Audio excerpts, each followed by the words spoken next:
In a lot of ways, it really is a return to that empathy and storytelling where the humanity in it really makes quite a difference. So it's spending your time in different ways on higher value tasks, on things that only a human being can do with all that context and experience. I think that's really exciting. I mean, being an operator in a business, having been a marketer, I spend so much of my time inside of numbers now instead of creative projects. It's incredible to be able to free up time for creative work, to free up time for storytelling, for narrative, for thinking beyond what is just that's the number, but why? Why is the number that number? Hello, fellow insight seekers. I'm your host, Molly, and welcome to the Curiosity Current. We're so glad to have you here. And I'm your host, Stephanie. We're here to dive into the fast-moving waters of market research, where curiosity isn't just encouraged, it's essential. Each episode, we'll explore what's shaping the world of consumer behavior, from fresh trends and new tech to the stories behind the data. From bold innovations to the human quirks that move markets, we'll explore how curiosity fuels smarter research and sharper insights. So whether you're deep into the data or just here for the fun of discovery, grab your life vest and join us as we ride the Curiosity Current. Today on the Curiosity Current, we're doing something a little different. This is our 50th episode, and instead of bringing on a guest, we're bringing on two very special co-hosts, our CEO and co-founder Lev Mazin, and our president and COO Shanon Adams. Over the past year, we've talked with researchers, innovators, psychologists, and strategists who are all wrestling with the same fundamental question. How do we stay human in an increasingly AI-powered world? We've heard about AI shifting from tool to strategic agent, data quality becoming an existential crisis, insights teams finally earning their seat at the table as growth engines. But we also heard something deeper, that the pendulum is swinging back from big data to deeply human insights, that storytelling matters now more than ever, and that empathy is the new competitive edge. Today, Lev and Shanon are going to walk us through the 9 major themes that defined us for 2025, talking about what surprised them, and discussing what this means for the future of insights work. Great. Thank you so much, Molly. So, wow, it's been quite a year of the Curiosity Current. 40 plus amazing guests. We've had so many incredible logos. I really wanted to shout out Molly and Stephanie for their hard work over the last year. We've had such insightful conversations with brands like StarKist and Microsoft and Haleon and Coca-Cola, LinkedIn, Visa, to name just a few. Wonderful marketing influencers like Rand Fishkin. So it is an honor to be within those ranks to sit here and have a wonderful conversation with Lev about what we've seen happen this year. I want to thank everyone who has been a part of helping contribute to this podcast over the last year and the success of it. So let's jump in, Lev. Big picture takeaways from the year. So what stuck with you? What surprised you in 2025? It really feels, Shannon, that 2025 felt differently than 2024 in a sense that the industry not only went over the confusion of what AI is doing to our industry, but started looking at it more optimistically and with more ways they can integrate it into their daily lives, with more applicable recipes being shared and applied to the daily job of consumer insights. I agree. I mean, I think it's so interesting when you gain that context in your real life, when you have that light bulb moment of like, this isn't just a piece of technology or a tool that someone's telling you to use, but it actually has that impact. I often think about that moment that happened for me when I realized how much I could automate, how much data I could correlate together and get to that, at least that place of synopsis so quickly. So being able to unlock that kind of speed and efficiency, I think really is kind of that spark. And I know you and I have talked a bit about the spark, the thing that gets somebody to finally go, oh, okay, this is something real that I could use. I have context for this. And then they start really coming up with use cases. So it's been wonderful to see that progression over the last year, both in people's professional and personal lives, and unlocking that value and having those light bulb moments. Many people that were on our wonderful podcast, and many people in my network and within our company had this precious first experience, vibe coding or feeling being accelerated by the technology in a ways that wasn't really available before. And I had that vibe coding. I've been bitten by this vibe coding bug, and it really is a fantastic tool of self-expression to get the often confusing and contradictory ideas from your head and see them realized in real material. One person said that it's godlike feeling. I mean, I think back to, like, when I was building websites a very, very long time ago, and I know you were doing the same thing, and when you were able to, like, code HTML, or you had like Dreamweaver to be able to have like UX overlay, and you felt like, wow, I can do this thing that felt either really intimidating or overly technical to just code, but do that in a user interface that was really, accessible. And I think that's one of the most incredible things about a lot of the AI tool sets and things like Claude, with the accessibility and the democratization of these technical tools. And they're so easy to use without having to have that sort of developer level knowledge, that engineer knowledge. And I think for creative types like you and I, that is really quite a big unlocker, because getting it out of our brain and onto the screen is a whole piece of work unto itself. And then there's the piece where, how do I get it to work and function, and how will that feel to be able to like iterate that quickly and produce the things you've produced this year. Just being your partner in this has been incredible to be able to realize those visions so quickly. So that speed is so incredible, and also just the quality of what comes out of that is cool, and to do it without having to necessarily code. And thinking wider than just vibe coding, I feel that there are two major categories in how AI is changing the lives of people in our industry. One is to take care of the chores. Like on many conversations that I had, I see the fear of just being drowning by the volume of transcripts to read through, or open ends to go through and code, or even wrap your head around. And that part of the jobs is very native to large language models. They do an absolutely wonderful job condensing text or categorizing it, or helping to quickly help humans to interact with it and wrap our heads around, with some fair amount of hallucination, but still not more than how human brain often imagining things that are not there after a certain time.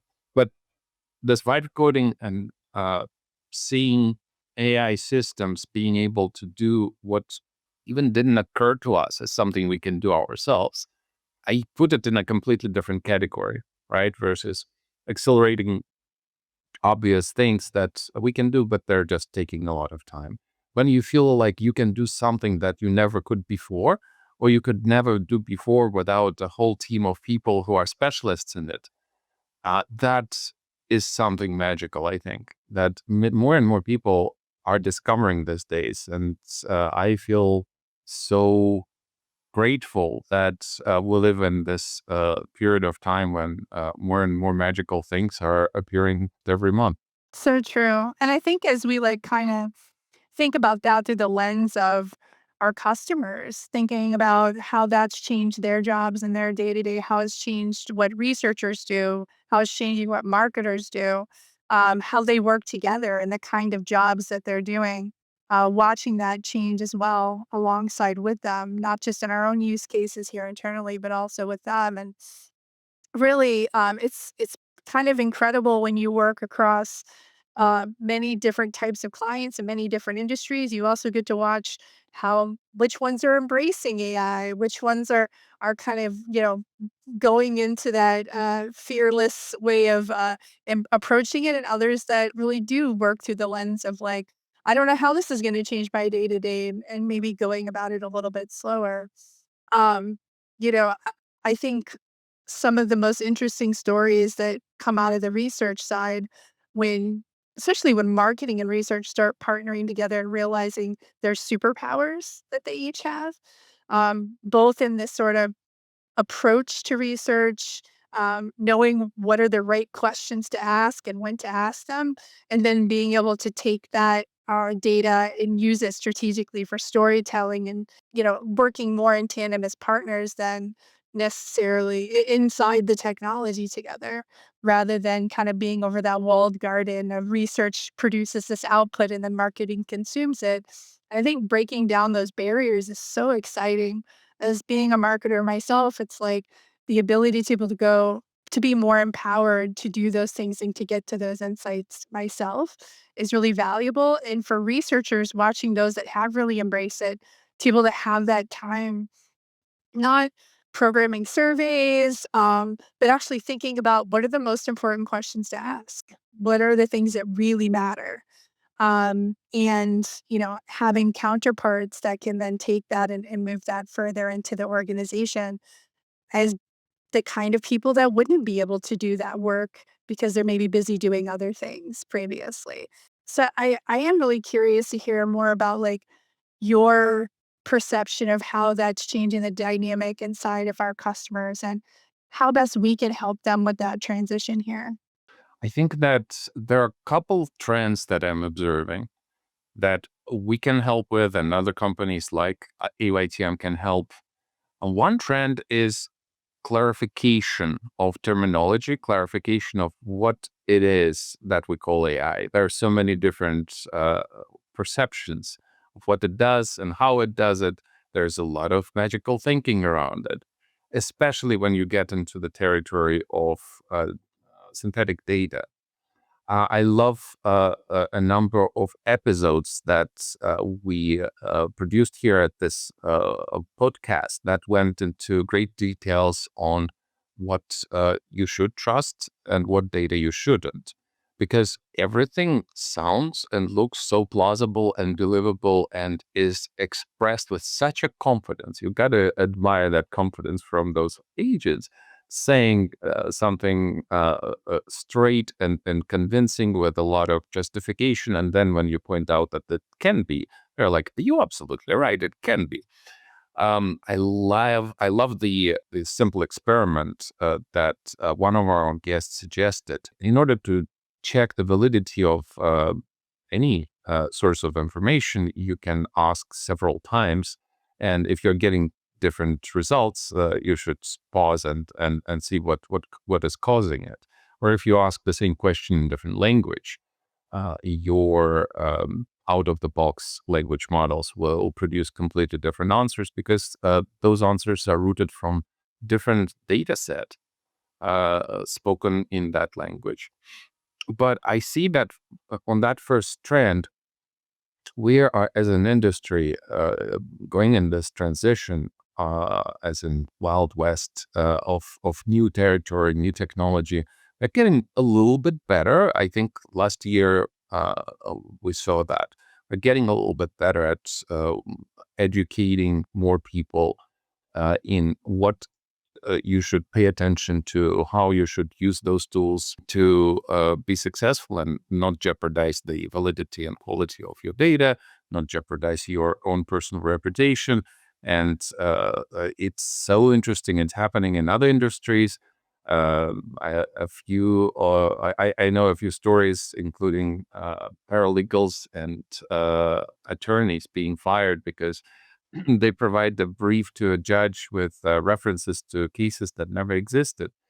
And in our industry, it's also very easy to, make a claim that has no substance behind it and get in trouble or make your organization make wrong choices. So I think that is great that we're getting more focused on what is true, what is not, what are different types of synthetic data? How are they produced? What can theoretically be predicted and what cannot be predicted from the data that you're going on? How do you increase the quality of that source data? And all those things I'm learning a ton from this podcast. In fact, every time I'm listening to an episode, I feel like I find myself in the same state as when I'm flying back from a conference.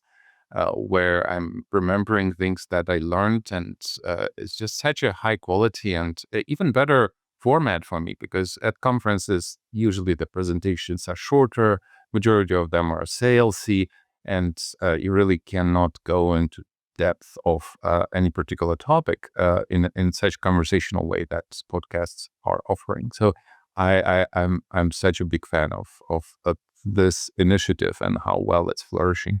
I think what you're like referencing reminds me of something that David Evans said from Microsoft, that he coined that term research theater. So using AI to generate synthetic responses, really with the idea of trying to move faster, which is, something we all want to do. It looks like research, but in reality, really destroys statistical validity.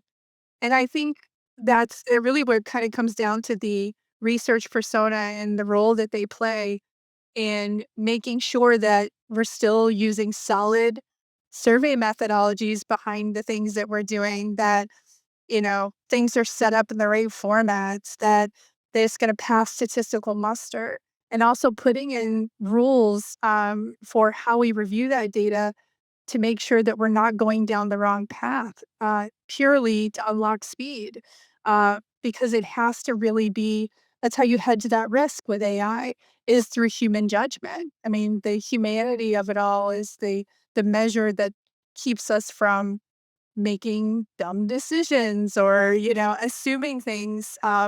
So, I mean, there can be that speed, but there's also a really important, I wouldn't say slowness in it that's key, but a humanity in it that's so key. And that's the bit where we're sort of keeping the check and balance in place. And, it can't all be that we hang our hat on, we got the quickest answer in the fastest possible way, because that's not always necessarily the right way. And, I think model training is all about, it's like training anything else, making sure it understands the parameters and what's important to you, and then revalidating that those things are accurate so that you can trust the output. But just putting those measures in place to make sure that we're not just trying to be fast, we're also trying to be accurate. Absolutely. I feel that there is a good job security in that, because the more it becomes similar, that we're going to progressively live in the ocean of insights that all look plausible and all look similar. But it takes the year, a lifelong experience to tell apart what is true and what is not. And I think that many of the consumer insight professional with that experience will find themselves at more important junctures and tables and discussions at their organization. And there will be new waves of professionals coming into their orgs looking for that guidance and that safety in their experience.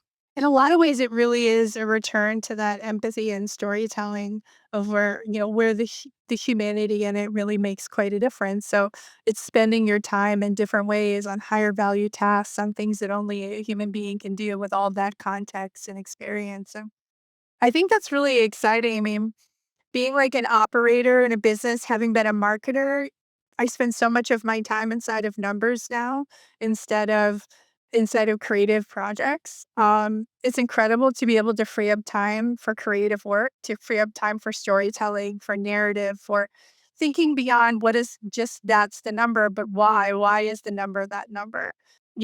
And I think that return to storytelling is such an exciting thing for really anyone in this day and age working in technology, but especially for researchers who really do own that part of the process. And that's really provide the greatest value. I think the greatest value is in the ability to program and launch a survey.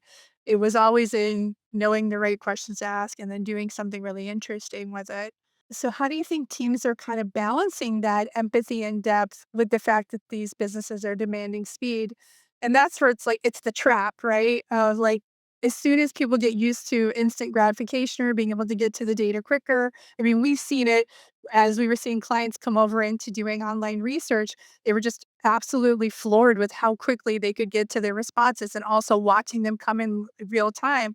And to the point where we get kind of hooked on speed and don't stop and think, like, is speed always the right answer?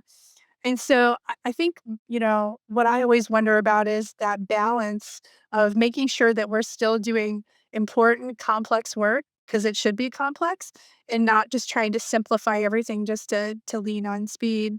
What's your thought on that as the demands inside of organizations are, why can't you just go clear and give me that answer right away? Just ask the bot. Just ask the bot. The bot will give us the answer. How do you think we balance that?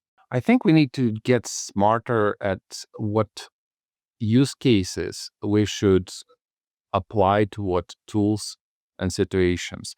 For example, sometimes there's nothing wrong with asking the GPT or Perplexity or Gemini a question and feeling reasonably good about the validity of that answer.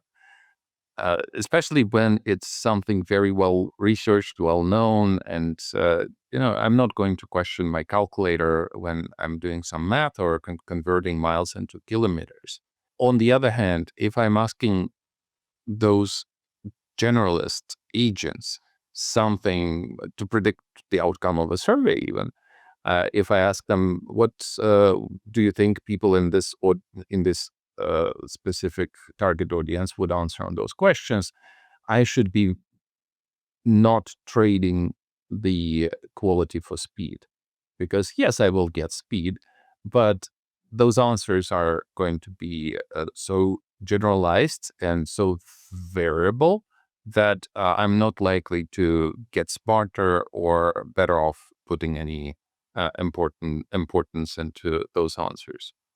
Also, what was fascinating about predictive power of those models was that you need really to take your time and to develop those things and to be very specific and intentional about the data set you're training it on. Because if you train it on things like Reddit or Wikipedia or Twitter, you will get the general sense encapsulated from that period of time of the chatter of various people, sometimes with some strange winds of prevalence and bias of certain communities that went into training of that model, right? But if you're really trying to predict the flavor of a savory food, you cannot extrapolate from a database trained on just any food or on sweet food. uh, you need to be very purposeful, very patient, and discerning in what needs to go into the model and how to verify that it's doing well, and move incrementally, expanding the set of situations where that technology works and you know that it works because you test it, and not ask for something that cannot do a good job out of the box because it wasn't designed for it. It brings up something for me that we do talk about a bit, which is people have so much data. Customers have so much data. They're trying to figure out how to mine all this data so that they can essentially build an answers engine. They don't want to have to, explicitly ask the same questions over and over again. And I think there's something really incredible in that, like being able to unlock that huge asset that they have, all that intelligence. But also, um, how do you continue to layer on additional data and make sure you're revalidating it? Consumer sentiment changes at such a rapid pace now. You have new challenger brands coming into market all the time. What people value changes constantly. Being able to keep up with that evolution while marrying it with the assets that you've created, I think is really, really the golden goose. It's like there are questions you shouldn't have to ask as frequently, but there's also helping us figure out what are the right questions to ask by looking at past data and continuing to iteratively feed new, interesting, and contextual examples into that model rather than just being like, wow, I have this mass amount of data. It doesn't necessarily mean that all the data is actionable to you, still useful, still valid, still accurate, or ever was. So being able to sort through all of that and then continue to build towards it by staying current, because there's definitely a freshness and an aging to data. Absolutely. There are couple things come to mind. One, recently, I think this or last week, we had a question in our internal Slack about specification of our APIs and what can we do and what can't we do.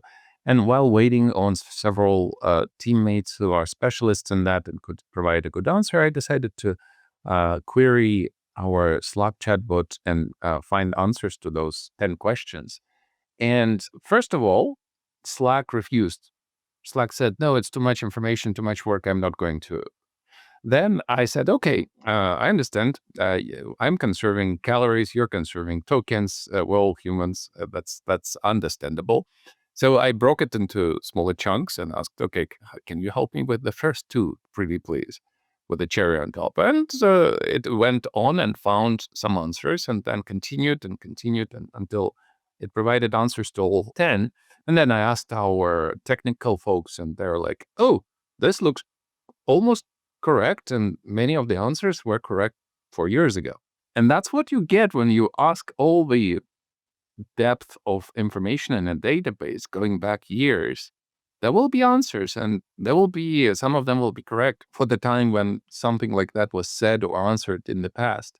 So it's very important, I think, as an example for querying our corporate data lakes and data warehouses, when we are getting answer, to take the time, follow up, and see where that answer was generated, what's behind it, is it still relevant, are we comparing things that should be compared or not, and what is the human who could corroborate on those things if time allows for that. Yeah, definitely validating that by going back out into market and seeing if that sentiment or that selection would be happening. I think like a new age of experimentation where you're experimenting to see like how similar does it exist, like current respondent respond to prior responses for the same demographic.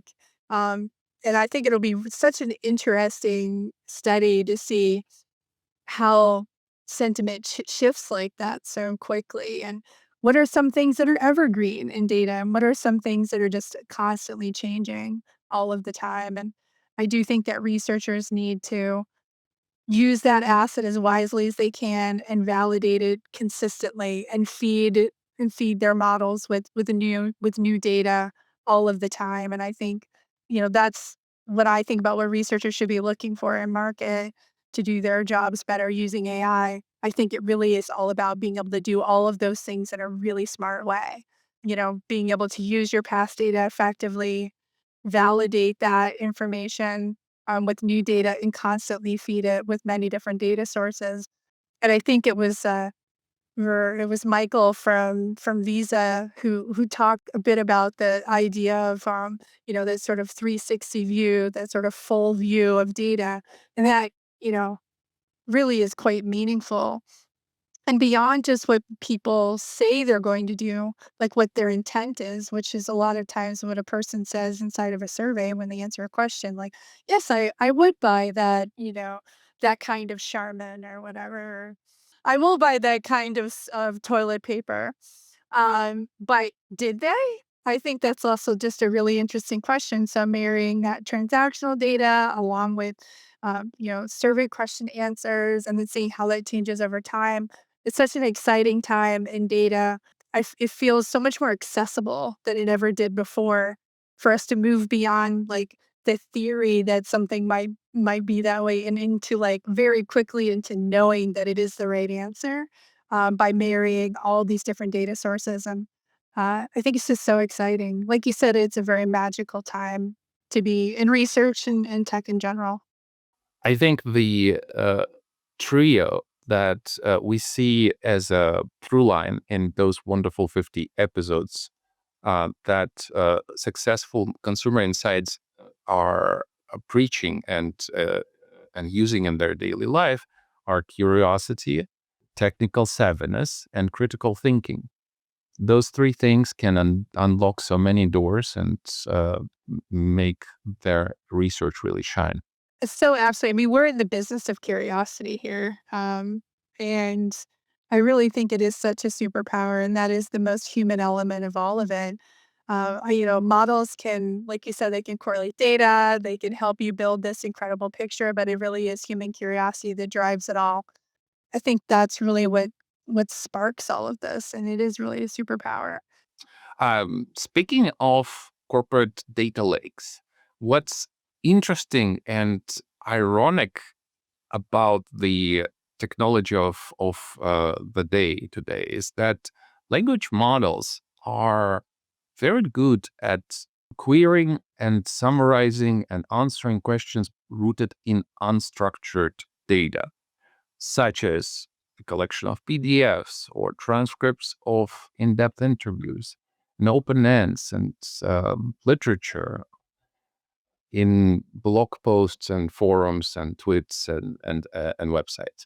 But it's unexpected that this particular type of artificial intelligence really struggles with structured data. It's counterintuitive, right? Because you would think that humans excel at unstructured associations and intuition, and computers are designed to be native and working with databases and numbers. But it turns out that to get some structured data properly queried and analyzed on the fly is a tremendously more complex technical challenge than to just read a bunch of verbatim and get an answer. That, I think, is the holy grail of the next generation of systems that many companies, including ours, are busy at work solving. I think that's a really good point. So let's talk a little bit about data. I don't think we can talk about AI without talking about data quality. I mean, when I think about, I think if there's like a word cloud for our Slack and for our work over the last year, I see data quality being in such large, bold letters, and not just for us, but for so many of our guests that came on. I saw that we had multiple guests that referenced bad data rates hitting 30 to 40% in some studies. And I think we do see oftentimes with, customers coming in and talking to us about, what they view as bad data and being able to define, what is good data, what is bad data, through which lenses and what in context is going on there.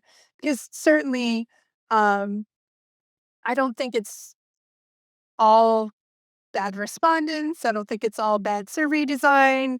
Um, I do think it's such a complex mix of things that lend itself to poor quality, that some things humans play a big role in, other things to a greater extent systems and tools and anticipating things do as well too.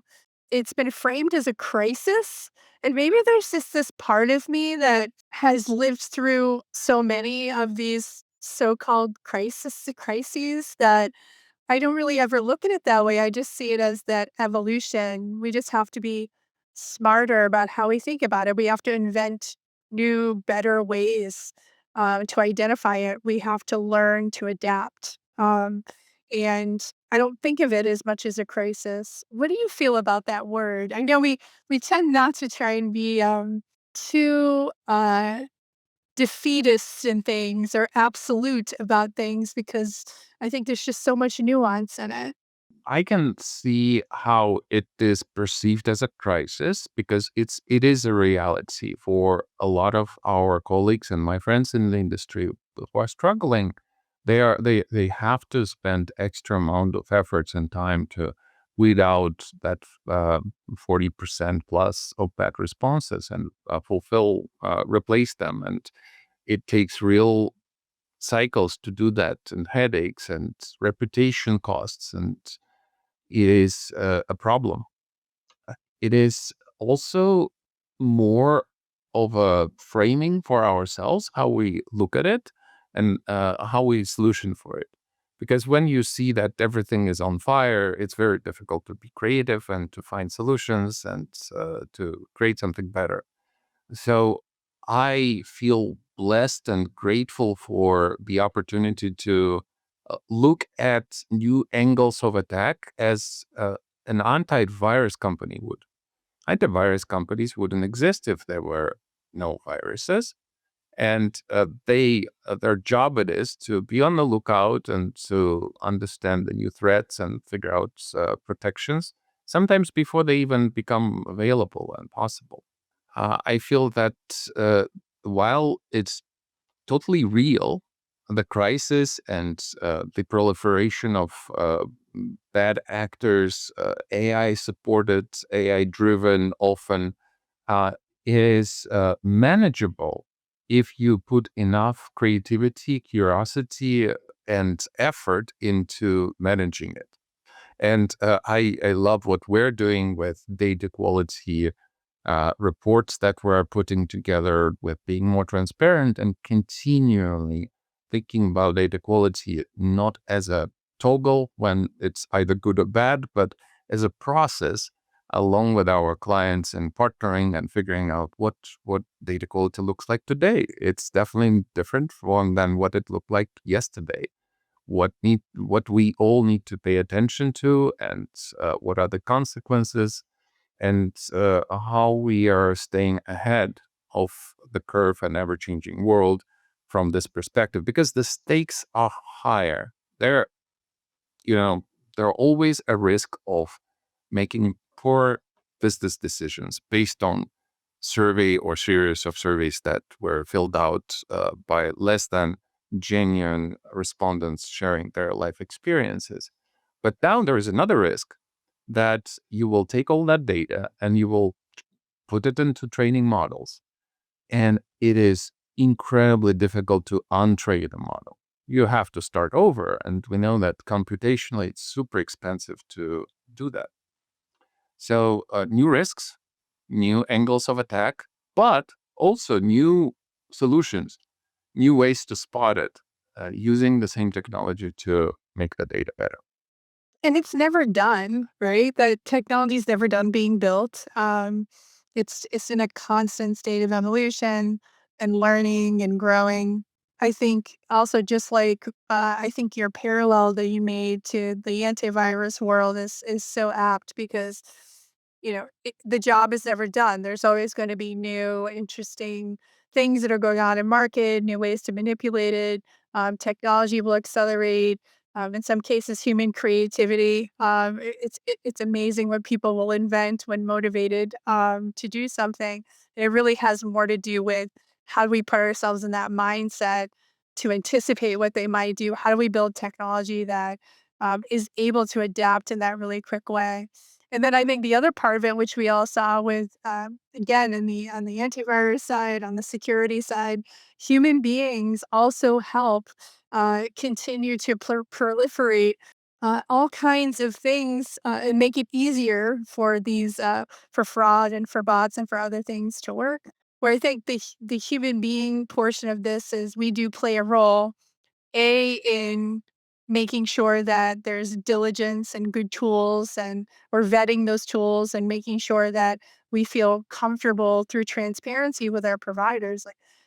Like Lev said, we're interested in being transparent here. We want to be able to show and evidence that we have good quality. We want to be able to have incredible technology that catches things that no one else would.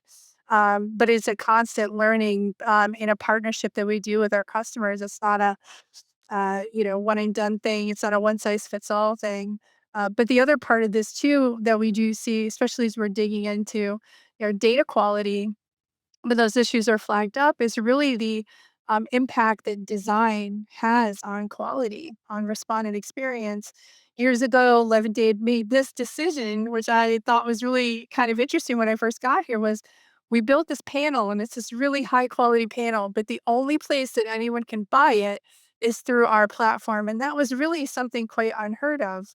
And the reason for doing it was because it wanted to preserve respondent experience.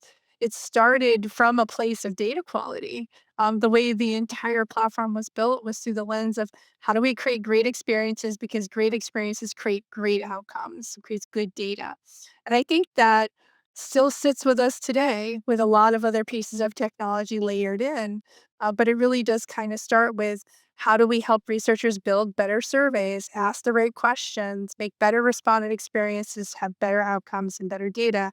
asking respondents to slag through really, really long surveys and wondering why they're not passing attention checks and they're speeding and they're doing all those things. It's still the human condition at play. And I think, if anything, in a world of instant gratification and distraction, people's time has increasingly become limited. And I think we're going to continue to see that condense. And so we have to also design great experiences for respondents. And um, the reason why our panel has been able to be such a high quality is because our respondents can count on the fact that they're going to have good survey taking experiences here.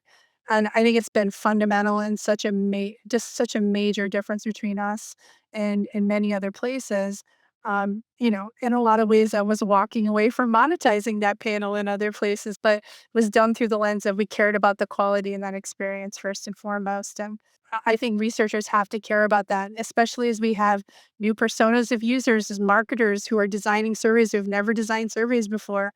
We've building that into Skipper, into the platform to help them make really good choices and understand that the way they're formulating questions or wanting to go about an approach is going to potentially produce poor data quality. Or I think there is an onus on us and on them on the human element of all of this of just how to think about getting the best data, and that starts with how we design those environments that human beings interact with as respondents. And I think sometimes it's easy in our industry to use all kinds of phrases to describe human beings in an unhuman way.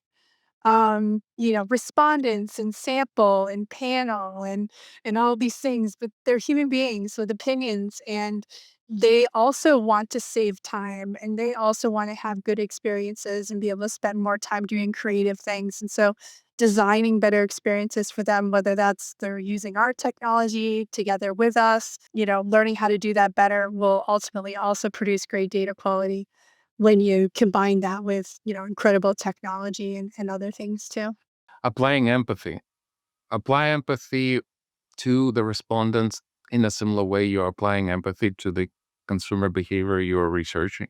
Look at the survey through their lens. Would you ask your mom to take the survey, especially when it's 30 minutes long and full of abbreviations and technical terms that are so native to you but foreign and strange to them?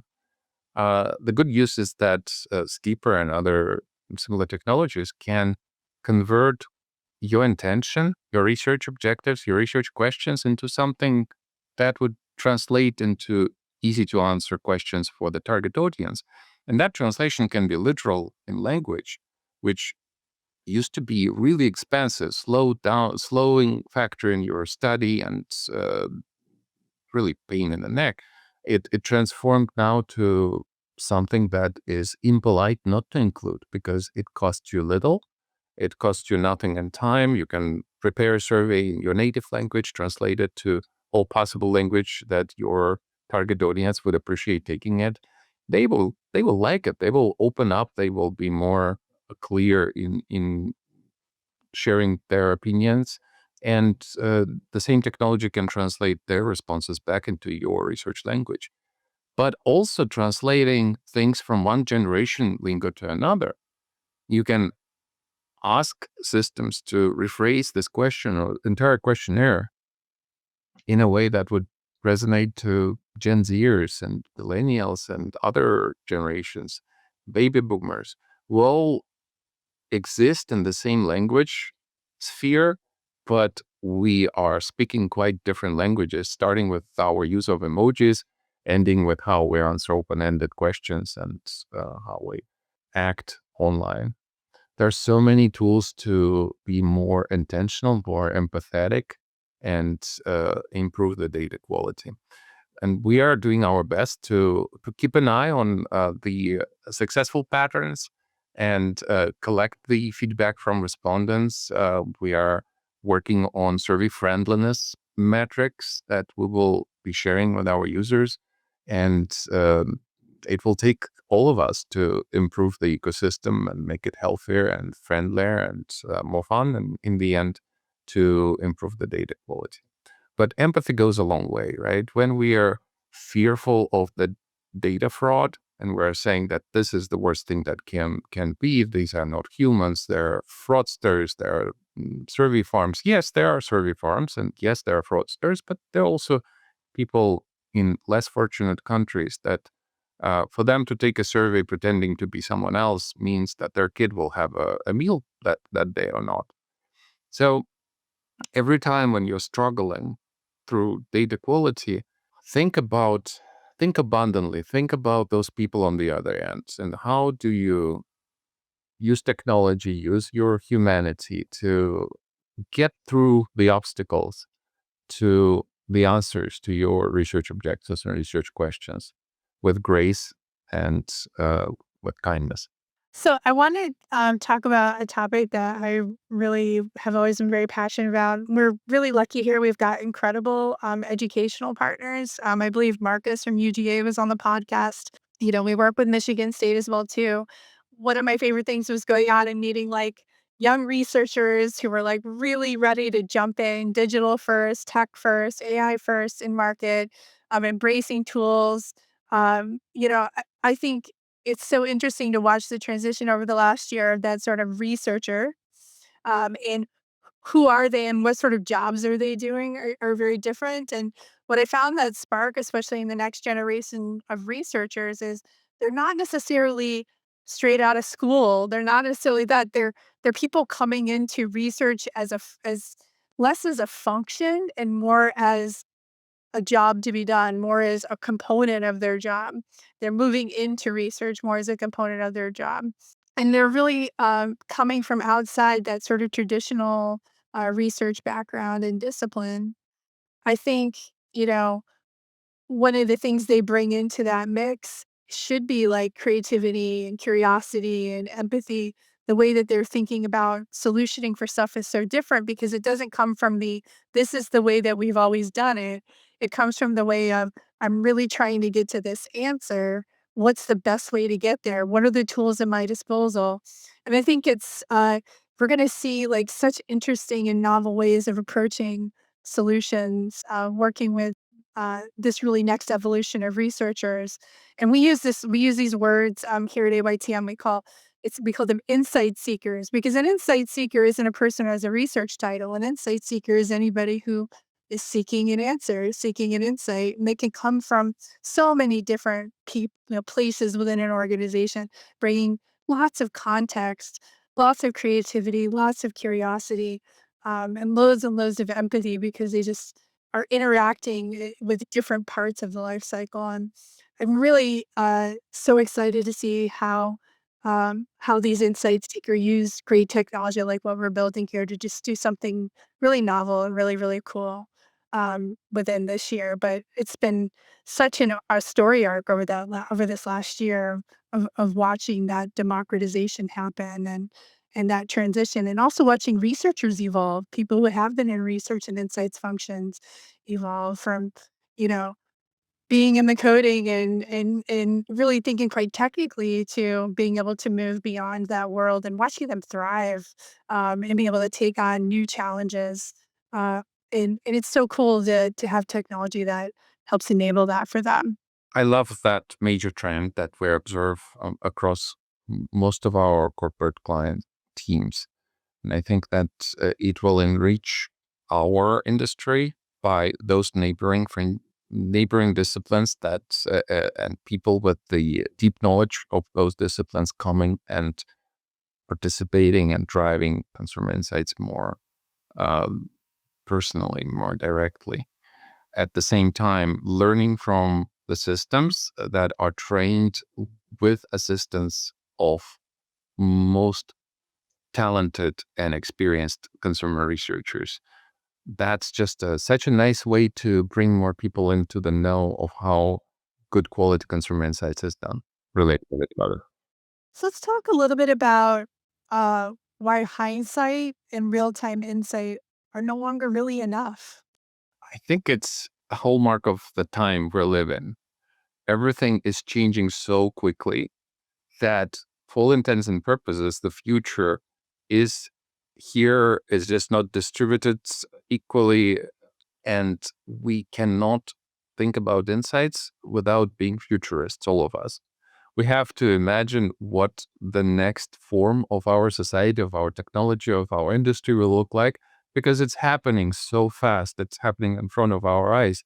2 years ago, when GPT debuted, it feels ages ago, right? With all the things that happened since then, and how it affected all the industries, all of our organizations and our clients' organizations, and it's only accelerating. So foresight becomes the center of gravity of the other two, I think, more and more. And it becomes harder and harder to plan for 5 or 10 years, because it's anyone's guess what will happen in the next year, let alone 10 years from now. It's super it's super intriguing, super interesting, and makes our job more complex but more exciting. I think you really do have to be kind of courageous in this new world. You have to know how to gather as much data and insight as you have and be able to act as quickly as you can. And even when that doesn't feel as complete as it might have felt previously, because things do move so very fast now. And so I think enabling people to be able to move courageously through this market dynamic is so vital, and I think that is what helps our customers and clients really move faster, feel that level of as much confidence is needed to be courageous. So, Lev, I mean, you being a futurist at your core, um, if you had to pick one of these themes we've talked about today that you think is really going to deeply define the next 5 years of insights, which would it be and why? I would say that the future is, in my mind, is about many miracles, but for our industry, for more immediate future, it's about data, past data, as not as luxury, not as something that we need to request our colleagues to get, but as something that will be more and more accessible with greater level of clarity and rigor, greater level of dependability, that we can ask a question from everything the organization knows, everything I know, and get the answer like that. We saw a little bit of that with our photo archives, with our photo libraries. Before it was, you know, creating longer and longer, larger and larger hard drives. And it was very difficult to go and find that photo from that birthday that happened 10 years ago. Now I can just ask Google Photos or my Apple Photos, and that photo will be found in a matter of split second, and I will be able to show it to someone. And that feels like magic and feels like superpower. Now, if you use it as an analogy for finding any data in our organizations, any answer to question rooted in real numbers and real observations and what matters, that I think is going to be a game changer for us to make better decisions, to ask better questions, to uh, uh, con- to better advise the research, so that we're not wasteful, we're not going in circles, uh, paying and money for something we already know. Getting that data into insights, making it sing, making it reusable, and finding the gems of the future that are so needed in timely fashion for us to be futurists, to see what's around the corner, because what's around the corner is rooted in what we already know, what already happens. And then also in that, in that embracing of foresight and learning from all of that and being able to do something really actionable with it. And for me, I think that theme of where human power is most valuable, the superpower of curiosity and empathy and storytelling. I think it's incredible to see like just the growth of humanity in this and sort of getting back in touch with some really core human functions that we had adapted into these very technical things over the last 30 years. To get back into that space, I think is really valuable. I think we're going to see better products coming to market that meet better needs for consumers, that are novel and interesting and exciting and creative. Um, we're just going to watch that innovation life cycle speed up in such an exciting way. and just hopefully flourish as as people in that environment, growing in our careers professionally and doing interesting things, and also being well served by it as consumers is such an exciting thing to think about over the next 5 years. And I do think what you said about that accessibility of data and all of that plays into that ability to have just that better output, that better outcome, that should hopefully have a really positive impact on just humanity, consumers, our customers, ourselves, because we all are all just people. And I think that it's very natural and very expected for something handcrafted, for something human, for something real to be in higher demand the more we proliferate the technology. The more customer support will be replaced with AIs, the more precious it will be. Oh my God, I'm speaking with a real person. Are you real? Are you really taking a piece of your life to help me with my problem? I'm so grateful. I'm delighted. In a similar way, the better we are with building synthetic data, human opinion will be more and more in demand. Authentic, real human time will become greater commodity.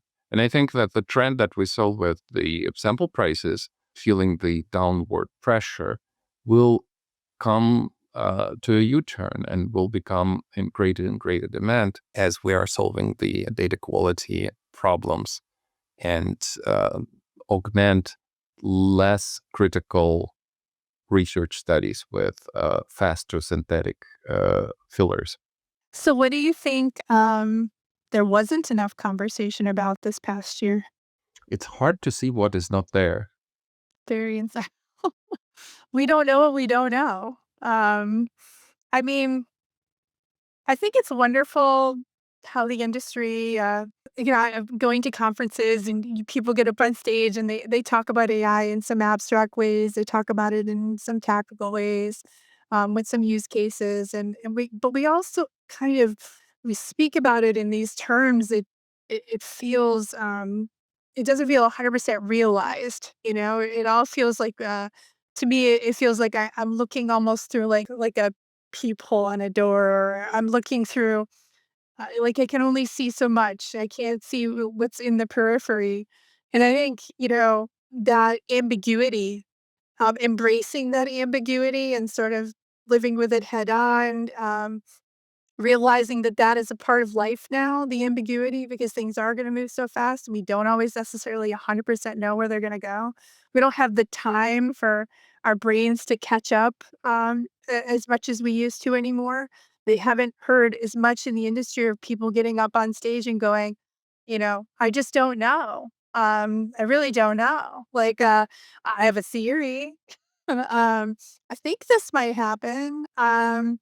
But I don't know, and I could come back in 6 months and say that what I thought was gonna happen was completely wrong, and that's okay. Like, that's an okay thing. It's okay to not always know, to work through that ambiguity and instead use them not the muscle of knowing, like, I come from this industry and I know what's gonna happen and I can anticipate it, with the I have theories and these are my experiments and this is what I observe, not what I know. And so, like, using that language just feels so much more realized to me than people getting up on stage and being like, "AI is gonna change everything," and it's just like, it's gonna change some stuff and other stuff it's not, and it's gonna change things we couldn't anticipate it was going to, and that's okay. Like, it's totally fine to embrace that ambiguity, and you just have to figure out how to thrive there. And we're all looking for answers just because that's the kind of people that we are, but in some cases, we're not gonna know where things are gonna even be in a year or much less 5 years. I thank you. I think that uh, what maybe hasn't been said in a very clear way last year was that realization that it's changing so fast that my job, your job, any job is going to transform and be something completely different. Not in the next generation, not in 10 years, but much sooner. Realization and coming in comfort space with that realization is something we need to embrace and talk more about, I think. I like this thought experiment when if I had 7 lives, what other professions, what other things, what other lives would I live? Well, guess what? We all are going to be given an opportunity to live completely different lives in the near future because of such quick pace of changing technology.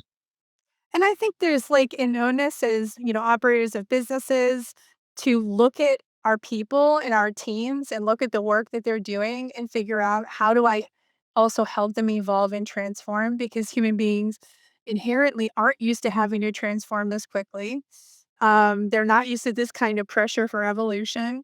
And I think enabling that is such a key thing and helping people path into the most valuable things that they could be spending their time on really is quite universal across the board for any business, whether it's ours in technology, whether that's our clients, and how they're trying to run their businesses, and really think about what are those gaps? What does that next phase look like for someone? Some of the pathways that we think about here at AYTM it is, people could move off into completely different kinds of functions where their foundational knowledge is best utilized. But maybe there's just portion of the work that would have filled 40 hours plus hours a week no longer is necessary because a lot of it is automated. But instead, they're going off and they're contributing in new ways. And it sits with us to be able to figure out how do we help that person adapt? What skills do they need? Be mapping those gaps and really just seeing them head on and creating a pathway for that instead of just sort of letting it happen, because there are gonna be folks who really do need more of a guided movement. And I think there are brilliant researchers out in the world hungry for what comes next for them and, eager to figure that out and looking for that bit of enablement, and I would just love to see the industry embrace that so much more as a reality of it all. There's certainly lots of shifting going on, teams changing, layoffs happening. That's just the realities and the environment. But it's not that there's less work to do. It's just the kind of work to be done is changing. If you want people to be able to do that different kind of work and contribute and help us rapidly evolve and really move so much quicker. It takes some investment in helping them make that transition. And I don't think that the industry or really most industries are quite as prepared for what's needed to help that evolution along. So, what's one unresolved question you're carrying with you into 2026? We only get to pick one, which just does not seem really fair at all. Well, 2026 is going to be gone before we can say December. I feel like our roadmap is so packed with amazing things that it's not going to be enough daylight to realize all of them. But I don't know. I have more unresolved questions than I can count. But each of them is such an interesting intellectual challenge to be have. That I recently heard this very simple formula that every time you're doing something that you would rather not think about, I get to do it rather than I have to do it, right? And from that perspective, I will have all the challenges and problems and unresolved questions because I have an opportunity to try to make them better and to participate in solving them. I think that will be true in this year and the years ahead. Oh, yeah, absolutely. I think for me, it really all has to do with moving from this is speeding things up and creating so much capacity. It's like, but how much, right? Like, how much more can we be getting done? How much more can we produce? Really, I think just meeting that point of like unlocking that maximum value. And I'm really eager to kind of see that moment happen and for it to start to be something that we can anticipate. And, you know, because we plan like things like our product roadmap and our strategic things we're going to work on, just like our clients, playing out product innovation and R&D and things that they're going to work on. But it's not fully resolved to me of like, can we do 2 roadmaps worth of things in 1 year? Can we, produce 2, 3x more products and bring them to market faster? Can we reduce the life cycle from, 3 months to 1 month to a week? How fast can really things move so that capacity opens up to get a sense of what that new normal is? What is that new normal? And I think hopefully over the next year, we'll get a far greater quantitative instead of qualitative sense of that, because I think that's unlocking tremendous amounts of opportunity. Well said. Well, thanks so much, Liv. As always, it's just such a pleasure to chat with you. I'm really lucky because I do get to talk to you pretty much most of the day, and it's great to get on the podcast here and share some of these thoughts that you and I talk about a lot together. And thank you again for your great insight and just being such a great partner. Thank you, Shannon. The pleasure was all mine. And I wanted to shout out again to all our guests in the previous 50 episodes and the following 500 episodes, and to Stephanie and Wally for doing such a wonderful job. I think it's one of the most meaningful projects that we have going on. The Curiosity Current is brought to you by AYTM. To find out how AYTM helps brands connect with consumers and bring insights to life, visit AYTM.com. And to make sure you never miss an episode, subscribe to The Curiosity Current on Apple, Spotify, YouTube, or wherever you get your podcasts. Thanks for joining us, and we'll see you next time.